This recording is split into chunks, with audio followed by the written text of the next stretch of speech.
ஒரு அடர்ந்த காட்டுக்கு பக்கத்தில் ஒரு சின்ன வீடு இருந்தது. அந்த வீட்டில் 2 சகோதரர்கள் வாழ்ந்துக்கிட்டு வந்தாங்க. அதில் அண்ணன் தன்னோட தம்பியை எப்பவுமே அடிச்சுக்கிட்டே இருப்பான்.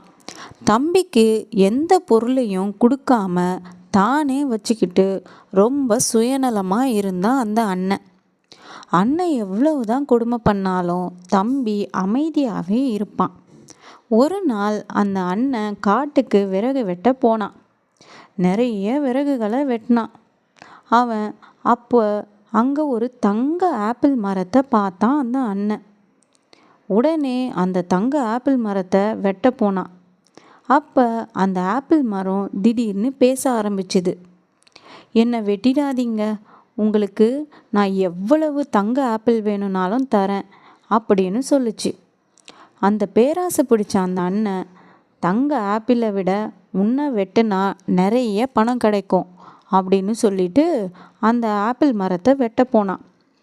அதை பார்த்ததுமே அந்த ஆப்பிள் மரத்துக்கு ரொம்ப கோபம் வந்துடுச்சு. அந்த தங்க மரம் தங்க ஊசினால் அவனை குத்திடுச்சு. வலி தாங்காமல் அவன் அங்கேயே விழுந்துட்டான் அந்த அண்ணன். தன்னோட அண்ணன் வீட்டுக்கு வராததுனால காட்டுக்கு போன அந்த தம்பி ஊசி குத்தி கீழே கிடந்த அண்ணனை பார்த்து ரொம்ப வருத்தப்பட்டான். அப்போ அந்த மரம் சொல்லிச்சு, நான் உனக்கு தங்க ஆப்பிள் தரேன், அவனை இங்கேயே விட்டுட்டு போயிடுன்னு சொல்லுச்சு. அதை கேட்ட தம்பி, எனக்கு என் அண்ணன் தான் வேணும் போ அப்படின்னு சொன்னான். உடனே அந்த ஆப்பிள் மரம் ஆயிரக்கணக்கான தங்க ஆப்பிளை கொட்டுச்சு. தன்னோட கொடுமையை கூட தாங்கிக்கிட்டு தன்னை காப்பாற்றின தம்பியை பார்த்து அவன் ரொம்ப மன்னிப்பு கேட்டான். அப்போ அந்த ஆப்பிள் மரம் சொல்லிச்சு, இந்த உலகத்திலேயே சுயநலம் இல்லாமல் இருக்கிறவங்களுக்கு தான் எல்லாமே கிடைக்கும்.